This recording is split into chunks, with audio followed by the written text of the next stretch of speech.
I look at what happened in California after the last amnesty. We lost that state to the Democrats. I'm having trouble seeing how this benefits Republicans. Well, a couple of things. First of all, as far as Senator Schumer and others who are on the bill are concerned, I think the way to understand it is they've agreed to things that we believe in because they want our support. They understand it's important to get something done, primarily because not just in the Senate, but because in the House it's controlled by conservative Republicans. As far as why we're dealing with the issue, let me just begin by saying, Rush, that if we didn't have a single illegal immigrant in the United States, we'd still have to do immigration reform for two reasons. One, because our current legal immigration system is broken. I think Americans support legal immigration. I know you do. Legal immigration is good for America if it's controlled and structured and via a legal process, of course. But the problem is the system we have in place right now is broken. For example, it is completely family-based, which means it is only based not on what you can do or what talent you have or what merit you bring or what job you could fill, but rather on whether you know someone who already lives here. That needs to be reformed, and actually we do that. The second is because our immigration laws are not enforced. And in particular, we don't have an electronic verification system. So when people are hired, they're basically hired using illegal documents. We don't track people that are overstaying visas. So 40% of our illegal immigrants are people that entered legally and have overstayed. And our border is not secure. And we know that is a national security and sovereignty issue as much as it is an immigration issue. So for those two reasons alone, we have to do something. And beyond it, I would just say it's not good for the country to have 11 million people here who we don't know who they are, where they're living. They're not paying taxes, but they're showing up at emergency rooms or driving up the cost of auto insurance because they don't have driver's licenses and are getting into accidents. They're having children which are U.S. citizens. So, I mean, it's an issue that needs to be dealt with, and beyond that, it's an issue the Democrats were going to raise anyway, so we might as well have an alternative, and that's what we've worked on, and hopefully we can keep it an alternative that we can support. I want to stick with the politics of this for just a second. Before I heard what you say, understand, I have some questions for you about that, but the politics of this still fascinate me.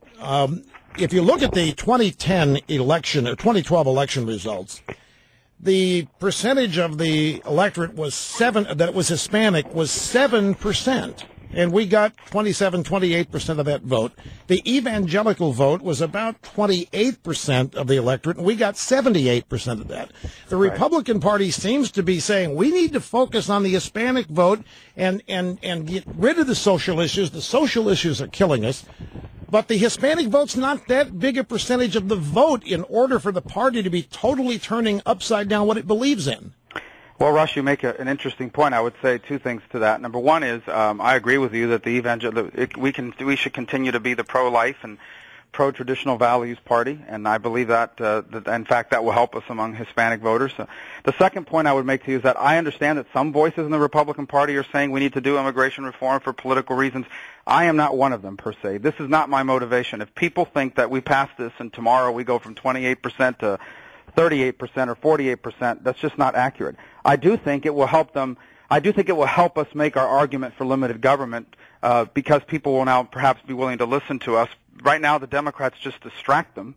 They basically say, well, you can't listen to Republicans on anything because they don't like people like you. It's unfair, but that's how they use this issue, and I'm sure they'll continue to try to use it in that way. But that should not be the reason why we do this. I mean, if we are doing this for political reasons, I think we're going to be disappointed, and it's not my motivation. My motivation is I want to solve this problem for the country. And beyond it, let me say that as far as what's happened in California and in other places with regard to what's driving population growth in California among Hispanics, as it is around the country, is the birth rate. It's not immigration.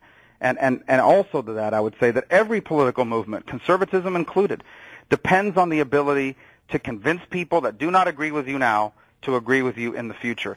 And I think we have a very strong argument to make to people that are coming here to improve their lives and want to give their children a better life, that what they came here to get away from was big government, and that, in fact, the only way for that to be possible is to free enterprise and limited government. It's a tough argument. We got to make it consistently over a significant period of time, but I know it's one I've been successful making, and I believe we can be successful making as a party. You have been, and your personal story is a profoundly motivational and inspirational one, the one that you tell about your father. But then I see polling data again that suggests that 70% of the Hispanic population worldwide or in the country believes that government is the primary source of prosperity. I don't, therefore, understand this contention that Hispanics are conservatives in waiting. Yeah. Well, I don't think, let me say a couple things. First of all, I think the fastest, on the social issues, the fastest growing religious groups in America, some of the fastest growing churches are Hispanic evangelical churches, and I do think we have an opportunity on the social issues. As far as the issue you explained with the 70% of Hispanics, and I haven't seen that poll, but I've heard similar numbers in other places, so I understand your point. I'd say that's a growing problem in America in general. I think we have a growing problem in this country that too many people have forgotten what the true sense of prosperity is. That's true. I think that's true across the board. And let me tell you who I blame for that first and foremost. I blame that primarily, quite frankly, on decisions made by the Republican Party in the past to embrace crony capitalism and corporate welfare as conservatism, when in fact that's not what we're about. We are about upward mobility. We're about the true free enterprise system. We're not about big companies being able to use the federal government to create rules and regulations that make it harder on their competitors. And I also think that while we've had multiple candidates in the past that have campaigned as limited government conservatives, of course, until it's their government program that they're trying to protect or what have you. So I don't think necessarily Republicans have always governed as the limited government movement, and the result is you see this kind of confusion in the American electorate about what the source of prosperity is. We've got a better job. We have to do a better job of explaining to all Americans that the free enterprise system is the only way to consistently create the kind of growth and opportunity that America's always been identified with. Let's go to the bill. One of the last time you were here, you were very certain. You assured everybody that until the border was secure, there would not be legalization, pathway to citizenship. Now, people who've seen the bill say that what actually happens is that the legalization does take place and that then there's a commission that has 10 years to figure out border security, which is true. Well, a couple points. First of all, the legalization does not begin automatically. We don't want to wait on legalizing, and I'll tell you why. And my original position was that we wanted to, secure the border first and then legalize. The problem is we have millions of people here now, by some estimates 10, 11 million. We want to know who they are and freeze the problem in place. I don't want that number to grow. It behooves us to know who they are as soon as possible so it doesn't get worse. What we do is we say the Department of Homeland Security, and this gets tricky, so it's important to follow me on it because I got to explain the path. There's actual multiple triggers here. The Department of Homeland Security has to come up with two plans, one to secure the border and one to build fencing, and it has to be both. And they have to not only come up with the plans, which would be reviewed by both the Border Commission on an advisory role and also the General Accounting Office, which is a nonpartisan, very serious agency of government, to ensure that it achieves the following goal: 100% awareness of the border, 90% apprehension. And they have 5 years to meet that standard. If in 5 years the border is not 90% apprehension, 100% awareness, they lose control of the border issue to a commission that is not a Washington commission. It is a commission that will largely be driven by the governors of the border states. And I have full confidence that the governors of these border states, talking about Arizona, Texas, New Mexico, obviously California as well, but it's particularly Arizona and Texas, which are the ones most impacted by it now, these governors will take care of this problem, and they'll be given money to be able to take care of it. In addition to that, E-Verify becomes mandatory for every business in America, starting with the biggest companies, and the entry-exit system becomes mandatory. We will track the entry and the exit of all visitors to the United States at all of our airports and seaports. And all of those things must happen before a single green card is issued to those that are waiting through the regular RPI status, as we call it, the provisional status that we've created. And so these are triggers that really must happen. And we're obviously, I think it's a vast improvement over what we have now. We're talking with Senator Marco Rubio. Got to take a brief time out here. I know your schedule is jam-tagged today. If you can't make it to the bottom of the half hour, you say so, and it won't be a problem. But I'll take a brief time out now. And we'll be back with Senator Rubio right after this. Don't go away. He didn't start it, but he'll be happy to finish it. Rush on the EIB Network.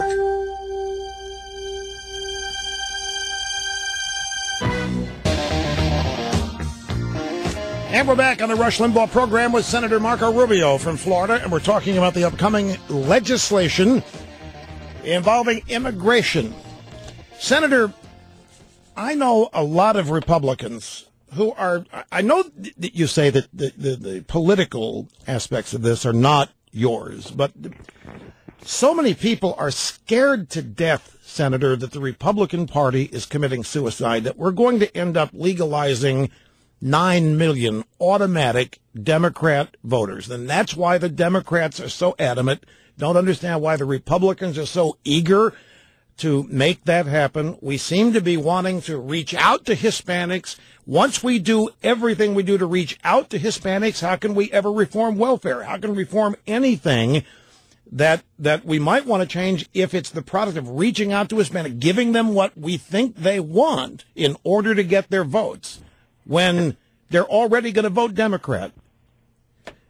Well, a couple things as I would say about that. First of all, I'm not prepared to admit that somehow there's this entire population of people that, because of their heritage, are not willing to listen to our pitch on why limited government is better. As I said on the outset, this is an argument that right now, unfortunately, I think we are losing in many sectors of our society. We have young people that have somehow grown up, and we can chalk it up to what the schools are teaching or what they're seeing in the mass media, but people who grown up to believe that government is the source of prosperity, that the way to grow our economy is for the government to spend more.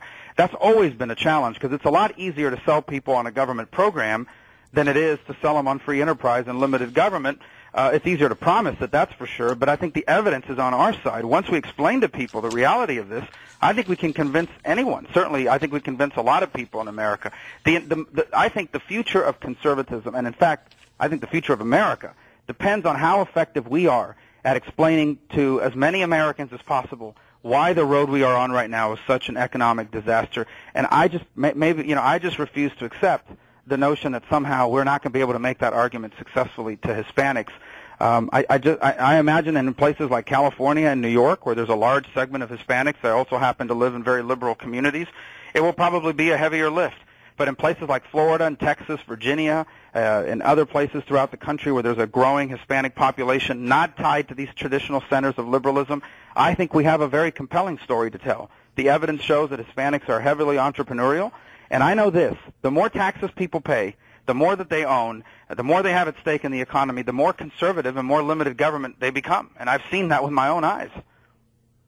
Now, well, I have too, within certain eras of this country's history. We're not in an era like that now. We're in an era where seemingly more people are low information than ever before and are more susceptible.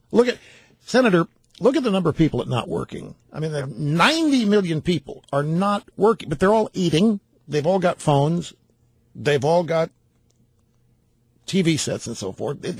They are being supported. They are able to live sufficiently well enough that getting a job is not that important, not nearly as important. It's a cultural thing that's happening here.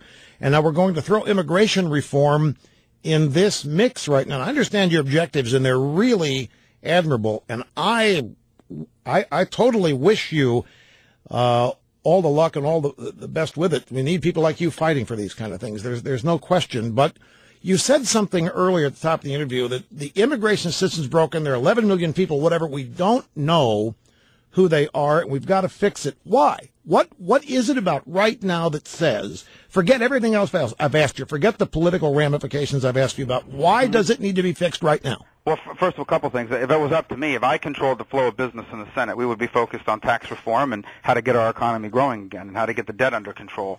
But the reality is the Democrats were going to raise this issue of immigration. So if they're going to raise an issue and force us to address it, then we have to have an alternative. Why? Why can't we just defeat it? Why do we have to address it? Because they raise it. There are legitimate. They raise the issue of immigration. We can't just vote against it. I think one of the things, unfortunately, that's happened in the past is, for example, Obamacare was raised. We did gun control. We just voted down gun control. But now, we didn't vote it. Not only are we voting it down, we've offered very good alternatives. For example, one of the things that was voted down yesterday was an amendment by Senator Cruz and Senator Grassley that actually is meaningful stuff, that focuses on the real problem, which is not guns. The real problem is violence.